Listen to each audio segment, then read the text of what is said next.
Hello students, welcome in English class. प्यारे बच्चों, आपका अपनी इंग्लिश क्लास के अंदर स्वागत है। प्यारे बच्चों, आज हम chapter number 4 the sky and the earth का पार्ट 3 के बारे में डिस्कस करेंगे। प्यारे बच्चों, इससे पहले हमने इसके 2 पार्ट के बारे में पढ़ा था। चलो बच्चों, आज हम इसके पार्ट नंबर 3 के बारे में पढ़ते हैं। Look who is sitting on the roof. Roof का मतलब छत। देखो छत पर कौन बैठा है। In the light of moon, जो in the light of moon, light moon का मतलब होता है चंद्रमा के प्रकाश के अंदर। देखो चंद्रमा के प्रकाश के अंदर छत के ऊपर कौन बैठा है। सेड समवन, किसी ने कहा। It was God disguised as a cook. Disguise का मतलब होता है बच्चों, डिस्गाइज का मतलब होता है वेश में, बहरूपीय में वेश बदलना। भगवान ने it was God disguise as a cook, यह भगवान था। एज ए कुक, यह भगवान था जो एक मुर्गे के वेश में था। सडनली, जल्दी ही क्राउड लाउडली, जल्दी, क्राउड का मतलब, क्राउड का मतलब चिल्लाना, लाउडली जल्दी ही वह ज़ोर ज़ोर से चिल्लाता है। फ्रॉम द रूफ टॉप, छत के ऊपर। When the priest heard the cock crowing, जैसे व्हेन जब द प्रिस्ट सुनता है, हियर्ड द कुक क्रोइंग, जैसे ही पुजारी मुर्गे की आवाज़, चिल्लाने की आवाज़ को सुनता है। दे स्टॉप, बंद कर देता है। चैंटिंग एट वंस, वह मंत्रों को एक बार बोलना बंद कर देता है। The sacred hours of midnight has pass, pass का मतलब गुजर जाना, स्क्रेड का मतलब पवित्र। आधी रात के पवित्र घंटे गुजर गए। दे सेड, वे कहते हैं। The sky and the earth can never get married. Can the sky and the earth, धरती और आकाश। कैन नेवर, अब नहीं। गेट मैरिड, शादी कर सकते।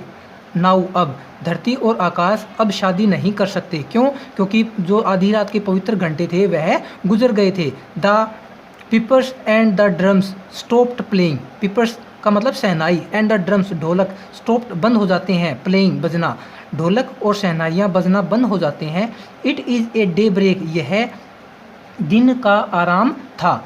Carried the people came let go to work. लोग कहते हैं चलो अपने घर पर चलते हैं। एंड एवरीवन वेंट अवे, और प्रत्येक दूर चले गए। God carried the sky back to his home above the earth. God carried and sky back, God carried the sky back to his home above the earth. भगवान दोबारा आकाश को अपने घर ले जाता है। The earth stood alone with the garland in her hands and tears in her eyes. धरती स्टूड रह जाती है, अलोन धरती अकेली रह जाती है। विद द गार्लैंड, माला के साथ धरती अकेली रह जाती है। And tear in her eyes, और उसकी आंखों में आंसू थे। कम बैक, वापिस आओ। सी क्राइड, वह चिल्लाती है। But the sky could not come back, किंतु बादल वापिस नहीं आता। द स्क्रेड, स्क्रेड का मतलब होता है पवित्र। हावर्स हैड पास, पवित्र घंटे गुजर चुके थे।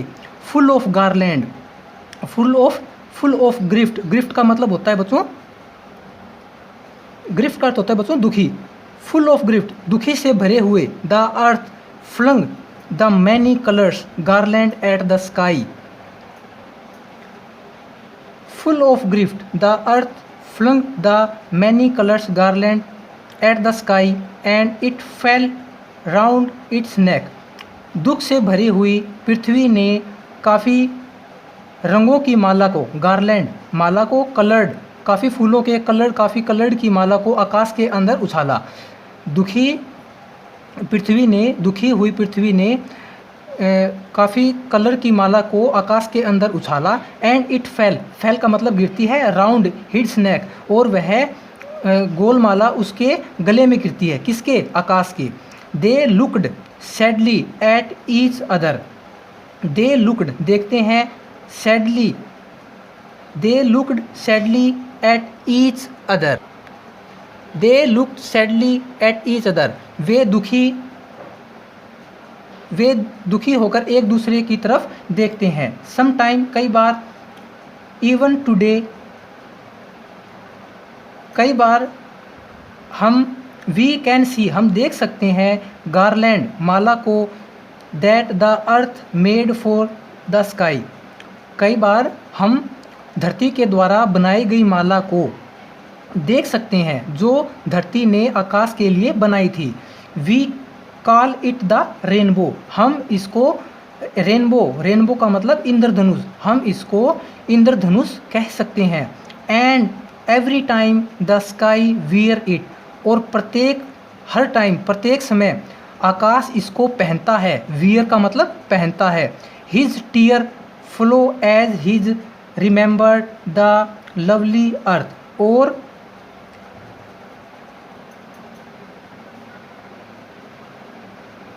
And every time the sky wear it और हर बार बादल उसको पहनता है।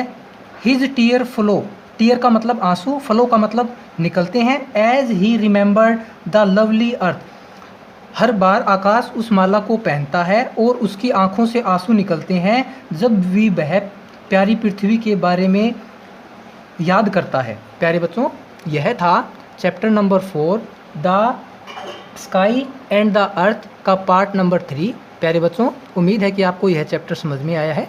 थैंक यू बच्चों, thank you for watching this video.